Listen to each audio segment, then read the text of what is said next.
and created delegitimacy appearance, but not only this, also much more than this. They want to, and this is an ongoing trend, to dehumanize and to demonize the bloodthirsty Israeli leadership, whether it doesn't matter which government, it can be left, right, it's equal for them from their point of view. Even Rabin, after signing the Postwar Codes, was presented as bloodthirsty by Hamas, which rejected the Oslo Codes. Some examples of Sharon and George Bush demonizing of leaders. This is taken, most of them by me from Hamas websites, which are very much intended to convey a very well specific message. Now, these guys, which Professor Milson have presented, and more of them, they set the ideological, religious inspiration and rationality. Basically, we are facing today, within this delegitimization of Israel, action items on the ground. The ideological global struggle, the jihad against the Crusaders and the Jews, meaning the West, this is again very much an item which is embedded in Arabic within their day-to-day preaching ideas and so on. The role of Muslim scholars in addressing these issues facing the Islamic nation, and this is again the Islamic nation or the Ummah concept, which is opposing secularism, nationalism, which is much more vibrant, much more prevalent in the last, I would say, 3 or 4 years. And of course, the background, saving Jerusalem, breaking the siege in Gaza, on Gaza, all those elements which actually this is the meaning of this new jihad, and this new confrontation with Israel, which is not on the piece of land only, but we are speaking about a religious debate, a religious hatred and confrontation.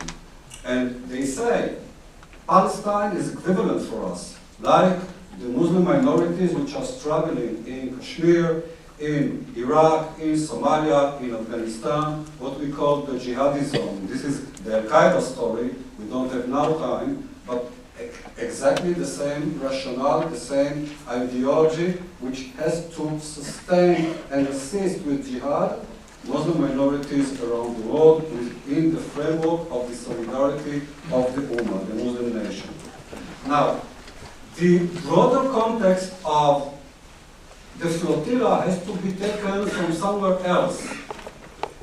First of all, this forum of the Global Campaign Against Aggression was established in 2003 regarding the invasion of the US and the coalition forces to Iraq.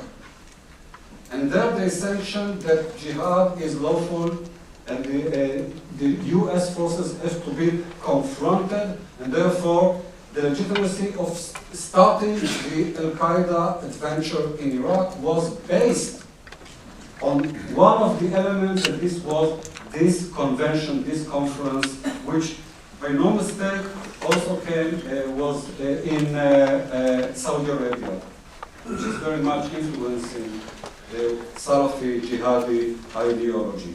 This is in the background in 2003. The same or very similar conference in Istanbul in 2009, and this is what the Istanbul Declaration. A group of prominent scholars, radical Islamic scholars, mainly leaders of the Muslim Brotherhood, but not only, from worldwide, have gathered under the auspice of the Turkish, allowing them to conveyed in Istanbul, and this was, remind you, after Cast League in 2008, and they have declared that they have to confront Israel and they have declared jihad. And by the way, notice they say including at sea. Meaning they are going to break in 2009, a year before the Marmara. The idea of breaking the siege through the sea existed as action item, as an ideological and sanctioning permission to carry on. The document declared, of course, victory for Hamas after the Cast League operation, and that jihad in Gaza is part of the global jihad. I have the original. This is a quote. And, of course, the permission to support and contain the struggle, mukawama of jihad against Israel, and so on and so forth. This is in the background because before the flotilla set sail. After the convention, a very well-known Saudi cleric was gracious enough to give an interview to the BBC saying that they opened or they declared a new jihadi front in Palestine, as if it was not before, but they have reinforced their commitment for this jihad front in Palestine based on the decisions of this conference in Istanbul in 2009.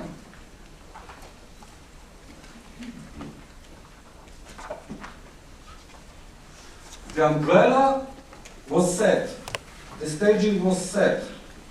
The Union of Good, headed by Qaradawi, which Professor Milson have shown this clip before, they have got the realization that the Istanbul Convention now was entrusted to the hands of the Union of Good, a pan-Islamic international spread of organizations, and we'll speak about it. By the way, outlawed or designated by the US and by Israel, this Union of Good, for connection to terrorism and Hamas. And the IIH, the Turkish organization, was set as a front to carry on the mission, to buy or to purchase the ships, to make all the preparations and set sail from Turkey via Gaza. It is well known that the connections between the IIH and Hamas are at least from 2008 or even a little bit before. I discovered a CIA document stating that the IIH was also active in Bosnia and Herzegovina during the Bosnian War in '96, connected to the Mujahideen in Bosnia and Herzegovina. The Americans got mad from this information, which was stuck somewhere in one of their reports. So everything is linked if you want to listen carefully and to link it. Now, Sheikh Qaradawi, I'm not saying that he is the head organizer, but he is the most influential guy that on one hand is linked to the anti-aggression campaign and is a member or a very powerful member in this forum, is one of the leading figures of the Union of Good, and is involved also in the European campaign to end the siege in Gaza. As we say in Yiddish, everything is in the mishpuche. I know you and you know me and we are here and he is there, and they are all interlinked, communicating, while setting forth a net of organizations which are the Islamic charitable organizations, which since 2001 started to funnel money to Hamas in the West Bank and Gaza. Those organizations, some of them were shut down and banned, like the Holy Land Foundation in the US, the Kind Hearts in the US. Others are under suspicion, others were shut down, like Al-Aqsa institutions in Germany, in Holland, they were shut down by the local authorities. But this is what is important, the international connection between those charities in supporting Hamas, This is the very same infrastructure which was involved in dispatching the flotilla. The IHH, as you see, is part of this umbrella organization of the Union of Good. They have the men, they have the capability, they have the connection, and they have the stability, and of course, the green light of the Turkish government. But more involved now on the agenda with the new initiatives of flotillas since yesterday and so on, we have additional groups like the BSPP, the Italian charitable organization, which is an Islamic charitable organization linked to Hamas, now initiating a new flotilla. The ASP in Switzerland, the same.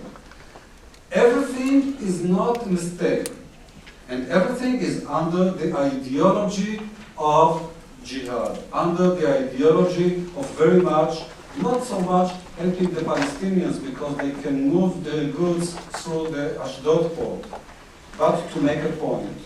And to make a point in a very, very specific attitude. Only lately, Sheikh Qaradawi, the same very one that we've discussed about him, which is very welcome in the UK, was. In the US he's banned. He said that the last punishment was carried out by Hitler to the Jewish people. Now this was aired on Al Jazeera, thanks to memory, Menahem, Professor Milson. And the other one is that the Jews will throw the bomb at me, I will kill them, I'm ready to be a martyr. So this is the nature of the ideology, which is very much funneling the emotions and the action items which was behind the violent flotilla.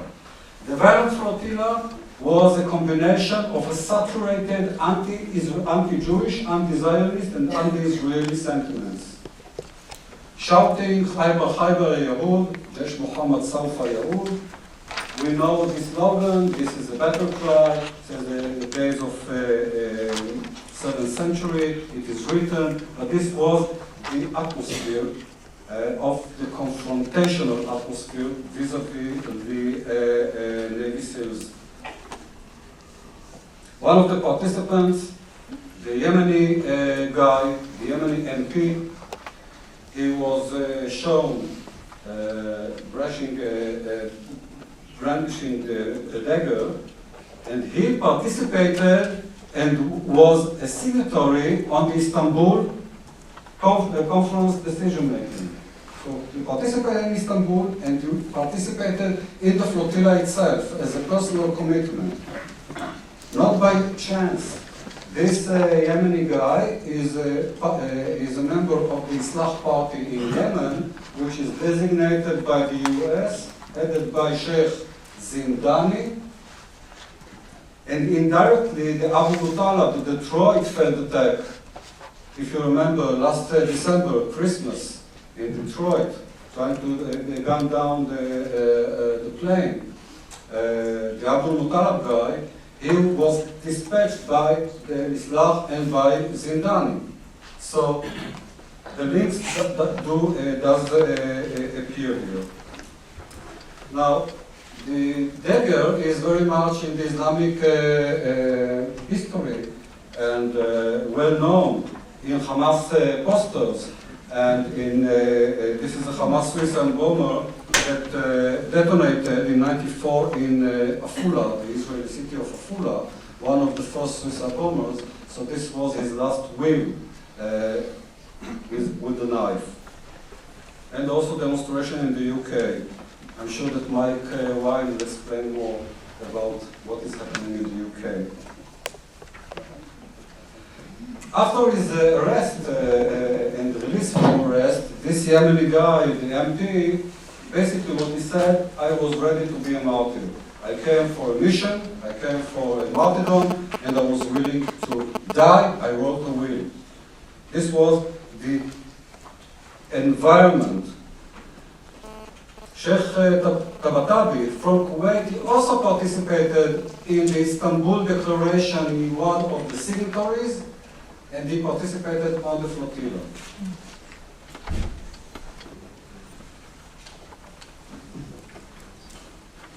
In the wake of the flotilla, a new declaration by 17 Muslim clerics, basically from Saudi Arabia and worldwide, declared on the 3rd of June that the massacre of Liberty Flotilla occurred and there is a need to engage in a new jihad against Israel.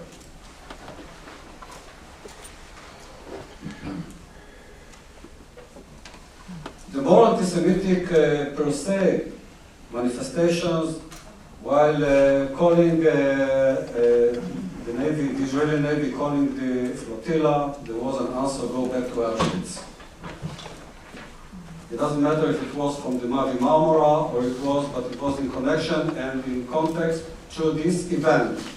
So go back to Auschwitz. Not go to hell, you Israelis, or the F word, or whatever. Go back to Auschwitz. So Auschwitz exists on the board of the Mavi Marmara on the 30th or 31st of May, 2010. And I'm 56 years old. And they told us, go back to Auschwitz. Now I want to confess, I participated in numerous operations very much similar to the Mavi Marmara when I was in the Navy SEALs. Never, I heard such cursing, such an approach, which was a totally different scale. And that's why the events happened how they happened. I'm not going to analyze the operational aspects of it, but because this is not now my topic, but the ideas of anti-Judaism, anti-Zionism, anti-Israeli was very powerful.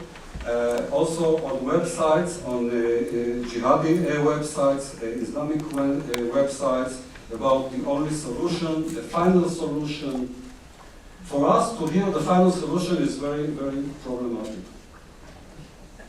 I think for everyone, but this was posted. It's not from the Holocaust. After analyzing this is not from the Holocaust. But the insinuendo of the final solution, it was on the same posting, on the same page. And then bodies. And then the solution, we are coming. Jahafel, the legions are coming of radical Islam, and this is the solution. This was after the events on the Mavi Marmara. The media, the Arab media also responded to the flotilla, to the Gaza events, the Gaza flotilla events, and you see the pictures, how the Israeli soldiers are being depicted and painted, and needless to add, I think it's all very clear. They're very traditional. The octopus legs, which is written in Arabic, Dawrat al-Irhab, state of terror.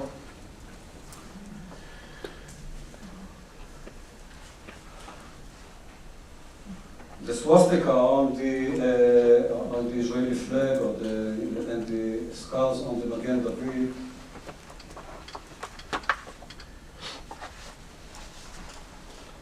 The Jewish stopping the flow of lifeline to the Gazians, life and death.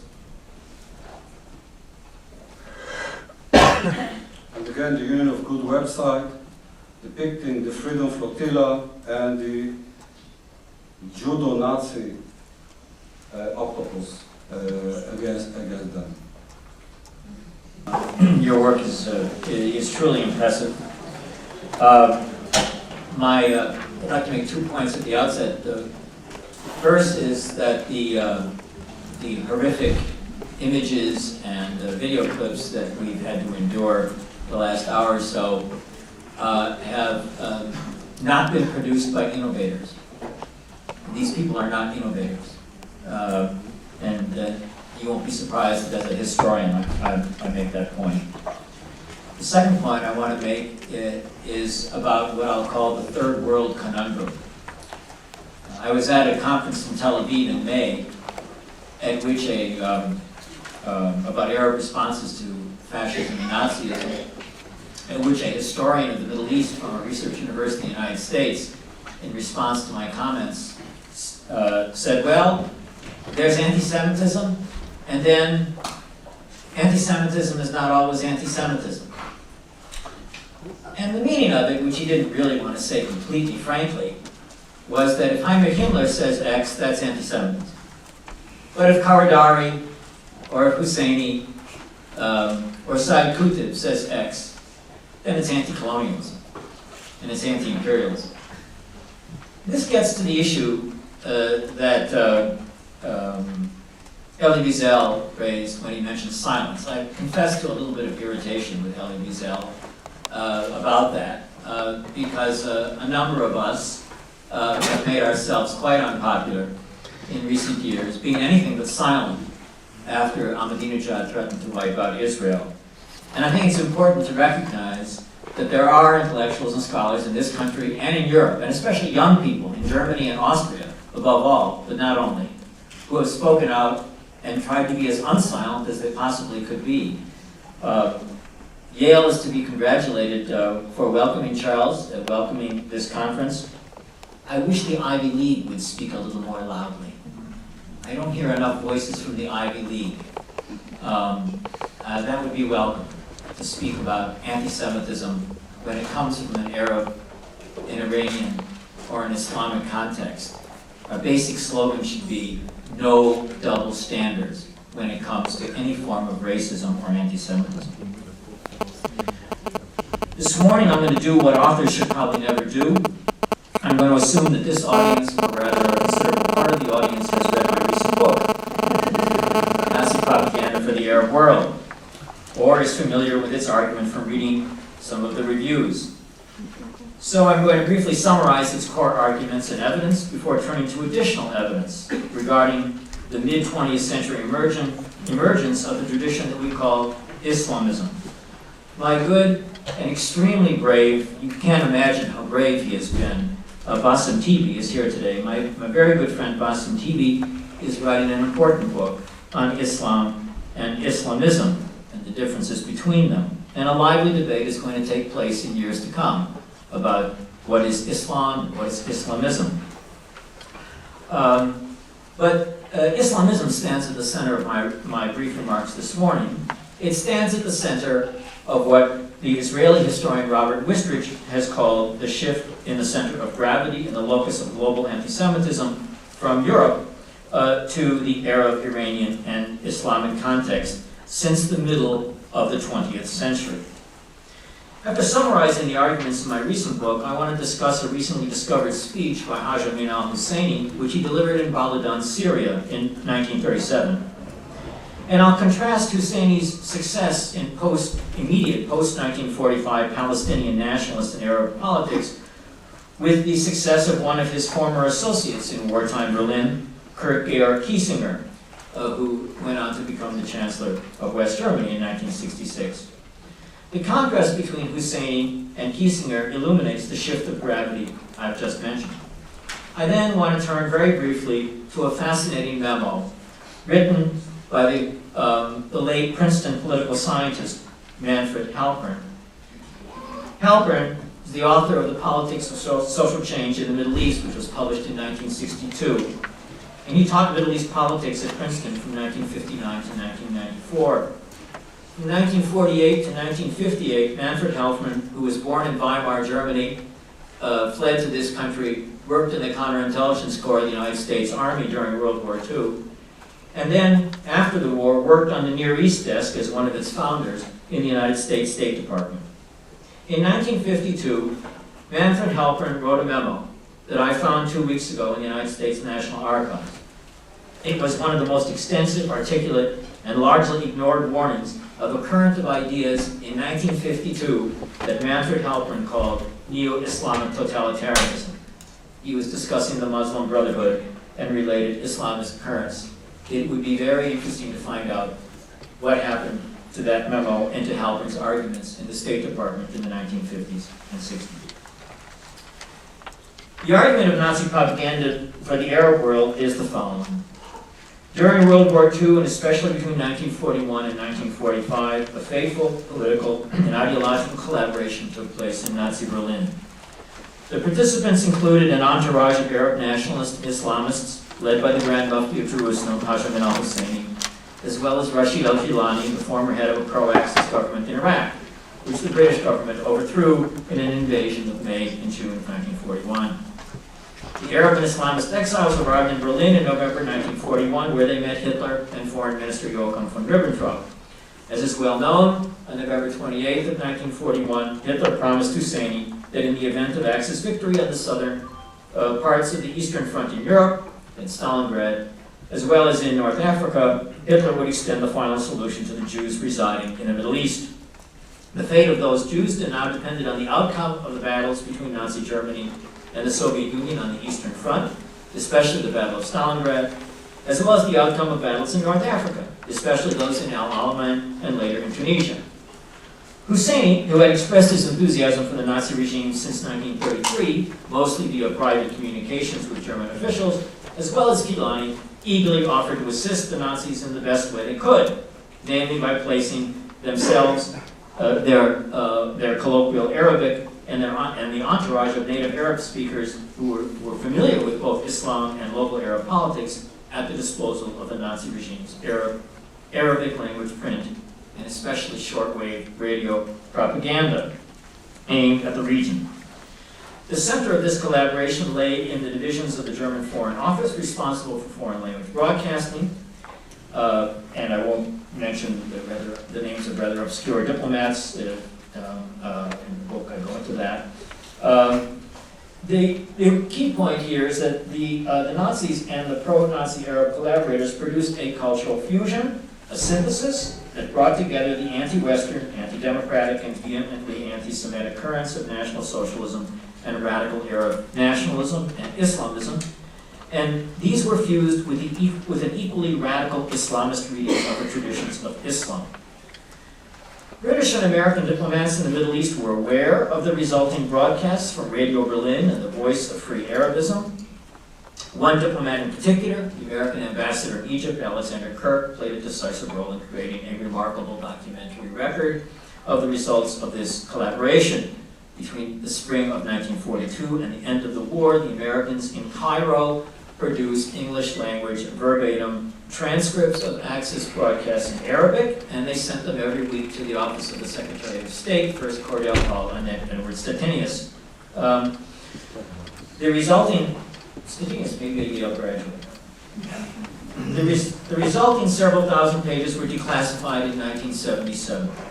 This remarkable and unique record of a founding moment of Islamism remained either unread or unused by scholars of the Middle East and of World War II until I came across them in June of 2007. I'm very lucky. My office is a mile from the National Archives. The evidence in Nazi propaganda for the Arab world represents a significant advance in our knowledge of a vital chapter in the longer history of Islamism. Its key points are as follows. Throughout the war, the Nazi regime's broadcast rested on a highly selective reading of the Quran and the traditions of Islam. The Nazis understood that broadcasting passages of Mein Kampf or Goebbels speeches would not be effective. Nazi propaganda presented the Third Reich as a friend of Islam as it chose to interpret that religion. This elective affinity rested on the shared antipathies I mentioned above, the liberal democracy, Western individualism, the Allies in World War II, Britain, the Soviet Union, and after December 41, the United States as well, and to Zionism and the Jews. Nazi propaganda made no distinction between anti-Zionism and anti-Semitism, and both participants, the Germans and the Arab exiles in Berlin, opposed Zionism because they also hated the Jews as Jews and saw any Jewish state in Palestine as incompatible with the demands of Islam as they understood them. The secular appeals to oppose the Allies in the war and oppose Zionism were inseparable from a religious argument, like the ones we've heard this morning, about the supposedly inherently anti-Jewish character of Islam. There's a selective reading of the Quran and the Hadith that was very important for the propaganda. German officials in the foreign ministry concluded that this kind of appeal connected to Islamist themes more effectively than were Hitler's arguments in Mein Kampf.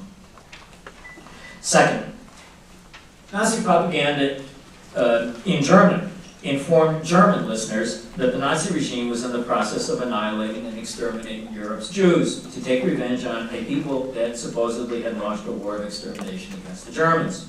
I made that point in my book, The Jewish Enemy.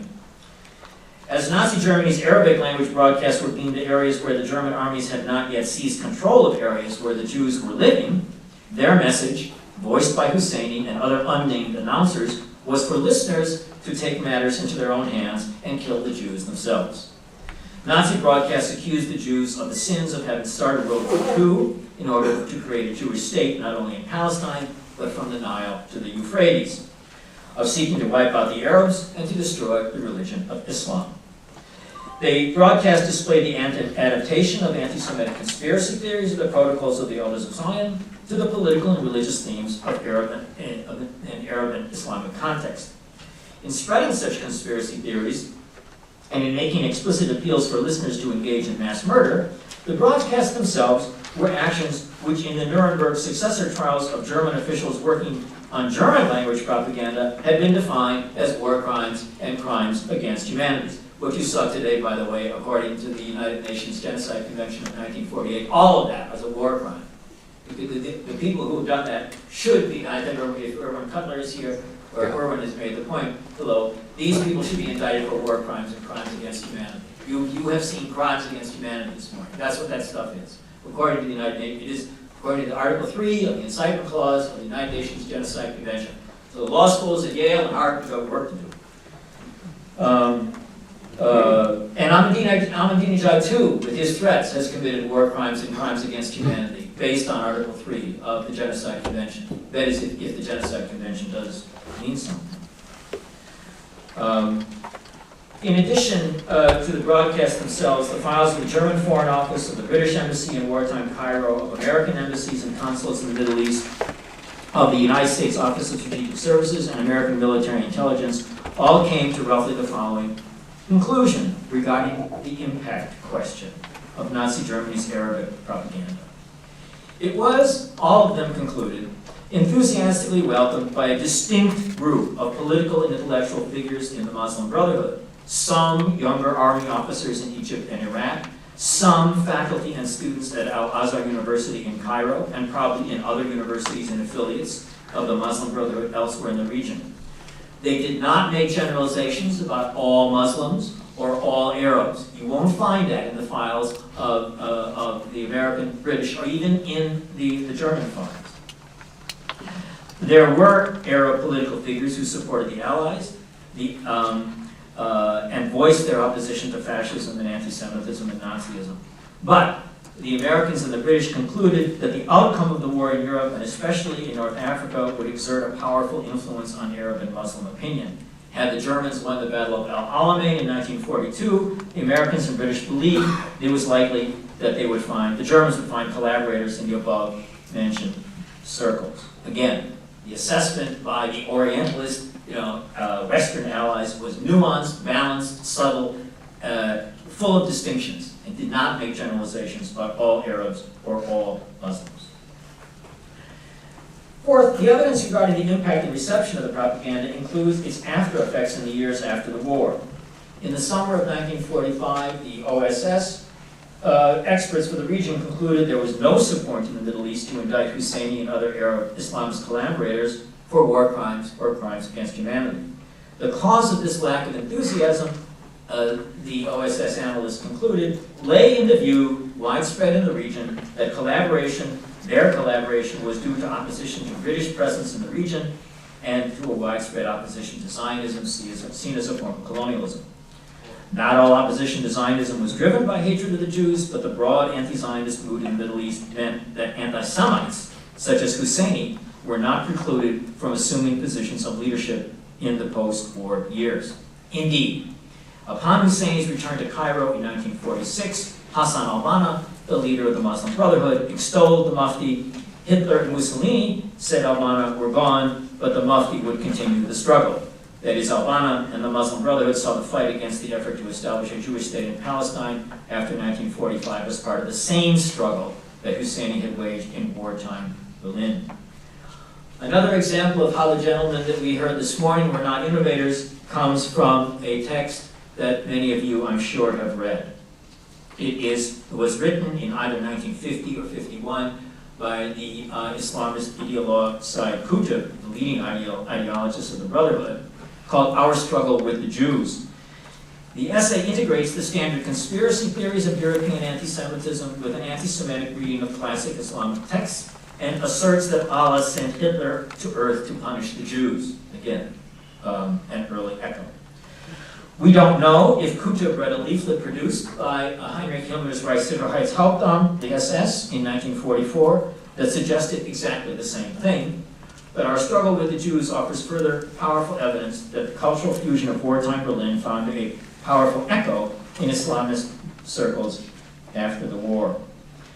How much time do I have? Oh.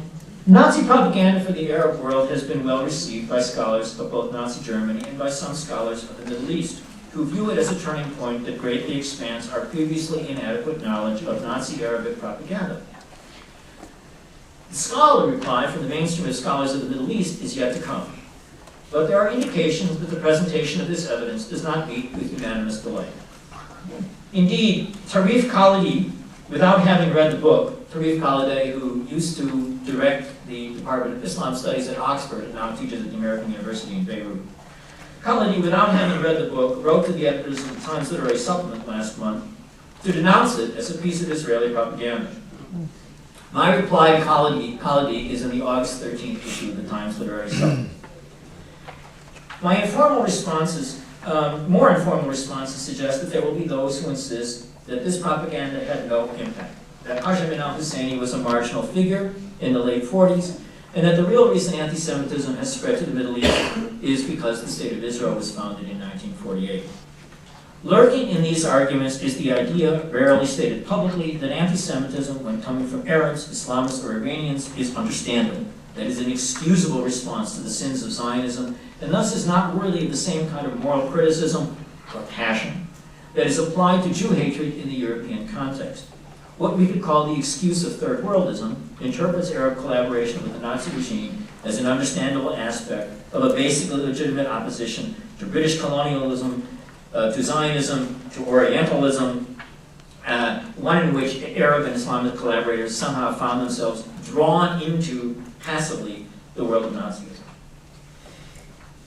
In fact, the evidence in my book and those of other recent works, in particular the young German scholars, Martin Kupers, Klaus Wallmann, Klaus Gensiche, Matthias Kunzel have done important work, is more than sufficient to confirm the active enthusiasm with which Husseini and his colleagues tried to help Nazi Germany win the Second World War and to fan the flame of hatred of the Jews.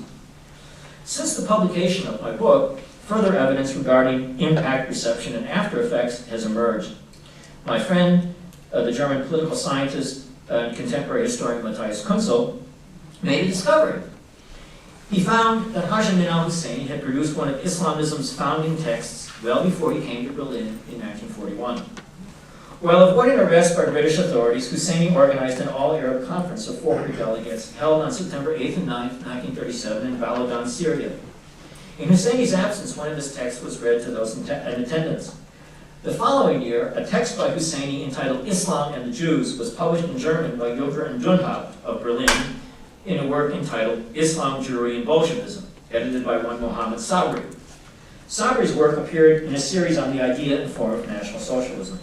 The German text of Husseini's piece had the subtitle The Grand Mufti's Appeal to the Islamic World in 1937. It is almost certainly the same text delivered to the delegates in Baludan in September of 1937. Islam and the Jews is a very important text.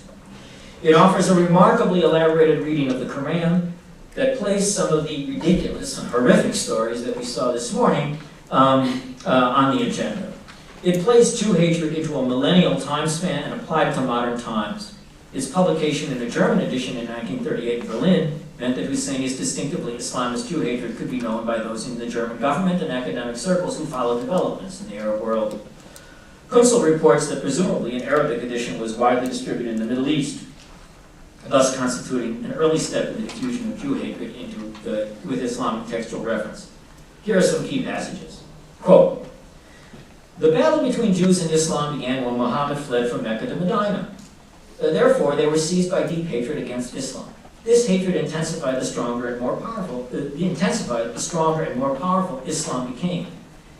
In those days, the Jewish methods were exactly the same as they are today. Then as now, slander was their weapon. They said Muhammad was a swindler. They tried to undermine his honor. They began to pose senseless and unanswerable questions to Muhammad, and then they tried to annihilate Muhammad, and the story of the attempt to poison Muhammad is in Husseini's speech as well. Just as the Jews were able to betray Muhammad, so they will betray Muslims today. The verses of the Quran and the Hadiths assert that the Jews were Islam's most bitter enemy and moreover tried to destroy them." Now, what goes on in a text like the Baladan speech is what the British literary critic Raymond Williams long ago called the labor of selective tradition. And it goes on with all major cultural and religious traditions, that intellectuals and political figures interpret and selectively read them in particular ways. And this is one of Husseini's contributions to the emergence of Islamism.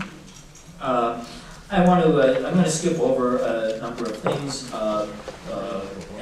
because I think this note about Manfred Halpern is particularly interesting. In order for historical scholarship on a shift of gravity from Europe to the Middle East to advance, it's essential that there be more scholars who read Arabic, Farsi, or Hebrew and build on the work of Bassem Tibi or Meyer Lippbeck or Esper Webman and many others. And they will have an uphill fight because the discipline of Middle East studies in this country is not particularly sympathetic to this kind of work. It's equally essential that the archives of Arab governments, relevant organizations, and centers of intellectual life, including universities, be open and accessible. That must be a very important priority that comes out of this initiative, to make a public issue of opening those archives. And hopefully our Arab and Iranian colleagues, well, of course, in Iran they would take their life in their hands if they would do that, we could give them support. To Halpern, in February, and I'll conclude with this. In February of '52, he was working on the Middle East desk in the State Department, and he wrote a long report entitled 80 pages, Islam as a Barrier to Communism in the Arab World. And I have more work to do, but my guess is that Halpern was responding to suggestions that the United States used the religion of Islam as a barrier against communism in the Cold War. He didn't think that was a good idea. He didn't think it was a good idea because he thought that Islamism had authoritarian and even totalitarian components that could be made compatible with the communism. Here is what he had to say about the ideas of the Muslim Brotherhood in 1952. Unable, despite the grandiose vision of its program, to solve the basic issues of westernized modern life, technical and economic progress, peaceful relations among rival sovereignties, and the reconciliation of freedom with security, neo-Islamic totalitarianism is forced by the logic of its own position and dynamics to pursue its goals through nihilistic terror, cunning, and passion. Like fascism, its movement represents the institutionalization of constant struggle and extreme tension, unquote. Halpern did not discuss the issue of anti-Semitism, but in 1952, at least one analyst in the United States Department of State had grasped the key elements of the cultural fusion that had taken place in wartime Berlin and in the Middle East. Before and since 9/11, too many of the experts on the modern Middle East have not wanted to pursue Halpern's insights. Hopefully, the burst of recent scholarship on Nazism, Islamism, and anti-Semitism will encourage a younger generation of scholars willing and able to do just that. Thank you.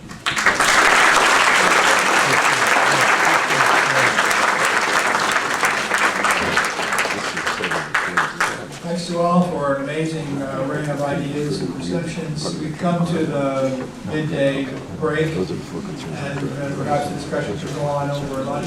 We're back on schedule this afternoon. Excuse me, just two brief announcements. First of all, I'd like to thank Professor Charlie Hill to chair this session. He's running a very important international security studies program here at Yale. He's also one of the founding members of our governance committee at ESA. Thank you very much. And the most important information I'll give you now is that lunch is going to be served just around the corner. If you exit the building to your left, you turn left and make an immediate left, and it's sort of behind the building, and people will guide you there. We have about an hour for lunch, and then we'll come back. And for those, this is relevant to all the food.